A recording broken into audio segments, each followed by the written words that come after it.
Finalement, là, après l'avoir rechargé, cette petite coquine, eh ben, ça s'est pas passé comme prévu. Donc là, nous avons 4,10. C'est celle où il y avait le décalage, hein, celle que j'ai fait la vidéo hier, pour ceux qui ont suivi. Et ben celle-là, elle est à 3,90.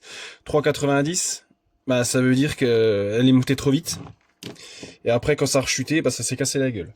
Donc ce qu'on va faire, c'est qu'on va la remplacer. Bon, celles-là, elles sont chiantes, parce qu'en fait, ils ont la carcasse, ça les tient. Donc on est obligé d'enlever un petit peu ici. Et ici, je vais enlever les lamelles. Il n'y a pas besoin d'enlever de ce côté-là. Je vais juste gratter, enfin le plastique, il n'y a pas besoin de l'enlever. Donc ce que je vais faire là, je vais les désolidariser.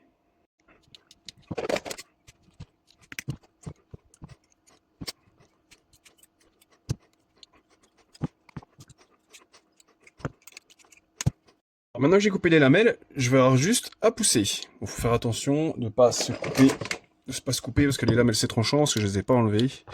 Donc je prends un petit bout de mon petit marteau et je pousse. Voilà, donc ce que je vais faire, pas oublier, c'est d'enlever la sonde de température. Ce serait ballot de l'arracher. Bon, la colle est venue avec, ça tombe bien. Elle est quitte de me déranger. Donc voilà, je les pousse. Alors celle-là, ben, c'est recyclage, hein, sauf foutu. Donc ce que je vais faire, c'est que je vais les remplacer par deux autres que j'avais récupéré d'une autre batterie. Donc pas se tromper de sens, hein. Là, si le moins il est ici, ça veut dire que le plus, il faudra qu'il soit comme ça. Ne pas se tromper de sens, sinon ça va faire pouc.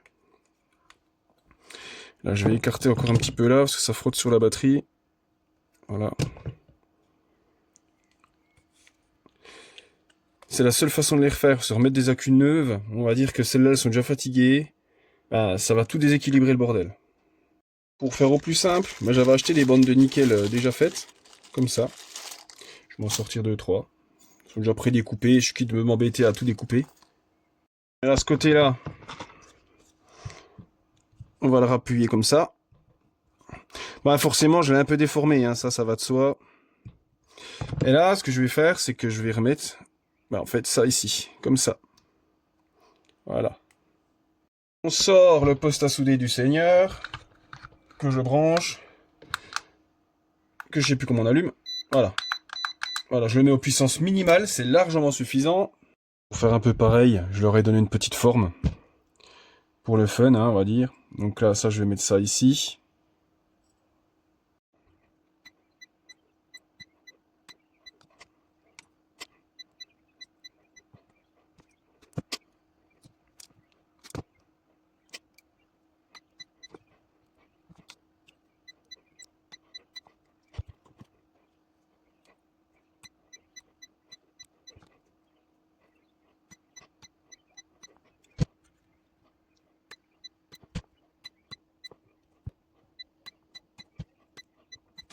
Alors, j'ai doublé les tôles, comme vous avez pu voir.